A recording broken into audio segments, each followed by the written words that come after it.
दोस्तों शायद आपको ये बात पता होगी कि आज से लगभग 3-4 महीना पहले भोजपुरी फिल्म इंडस्ट्री में एक लड़की का वीडियो बहुत ही वायरल हुआ था, जिसने अपने हाथ पर खेसारीलाल यादव का टैटू बनवाया था। उससे भी कहीं ज़्यादा अब वायरल हो रही हैं जब उनका एक गाना हरदी लागे जान के यूट्यूब पर खेसारीलाल यादव के साथ रिलीज हुआ है। यह गाना तो कोई खास कमाल नहीं कर पाया है, लेकिन इस लड़की को लेकर रोज़ कुछ ना कुछ नया बवाल हो रहा है।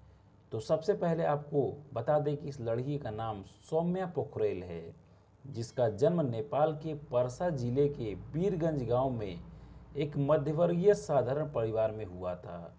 जब ये छोटी थी तभी इनकी मम्मी का देहांत हो गया था, जिसके कारण इनका जीवन थोड़ा तकलीफ भरा रहा है। सौम्या पोखरेल एक शादीशुदा स्टार हैं और इनके पति का नाम चंदन गुप्ता है और इनका शादी एक लव मैरिज शादी है।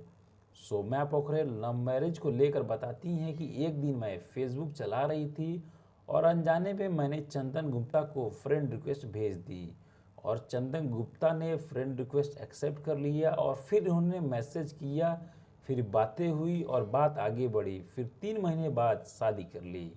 इसके चलते चंदन गुप्ता के घर पर काफ़ी लोग नाराज़ थे, लेकिन धीरे धीरे बात बन गई और अब सब लोग मान गए हैं।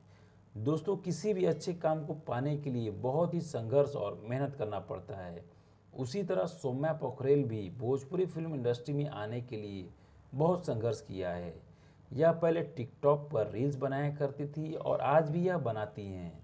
दोस्तों, मीडिया रिपोर्टर्स के मुताबिक सौम्या पोखरेल बचपन से ही भोजपुरी फिल्म देखती हैं और फिल्म देखते देखते खेसारीलाल यादव इनके सुपर हीरो बन गए हैं और सौम्या पोखरेल ने खेसारीलाल यादव के चेहरे का हमशक्ल टैटू अपने हाथों पर बनवा लिया, फिर टैटू दिखाकर रील्स बनाई और यह रील्स काफ़ी वायरल हुआ। तब तक खेसारीलाल यादव ने देखा कि यह आश्चर्य की बात है कि एक शादीशुदा लड़की हमारे चेहरे की टैटू अपने हाथ पर बनवा लिए और एक दिन खेसारीलाल यादव का प्रोग्राम नेपाल में था, इसलिए खेसारीलाल यादव सौम्या पोखरेल को मिलने के लिए बुलाया और प्रोग्राम करते वक्त भरी मंच पर सबके सामने खेसारीलाल यादव ने यह वादा किया कि वह सौम्या पोखरेल के साथ एक एल्बम या फिल्म जरूर करेंगे।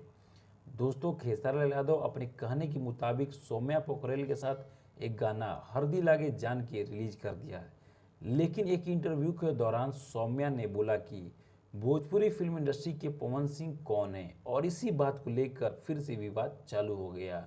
अलग अलग अभिनेता अलग अलग एक प्रतिक्रिया अपनी भोजपुरी इंडस्ट्री को लेकर दे रहे हैं। तो दोस्तों, आपको हमारी यह जानकारी कैसी लगी मुझे कमेंट बॉक्स में बताइएगा और अच्छी लगी हो तो वीडियो को लाइक करके चैनल को सब्सक्राइब जरूर करिएगा, क्योंकि हमारे इस चैनल पर भोजपुरी फिल्म इंडस्ट्री से रिलेटेड वीडियो आती रहती है।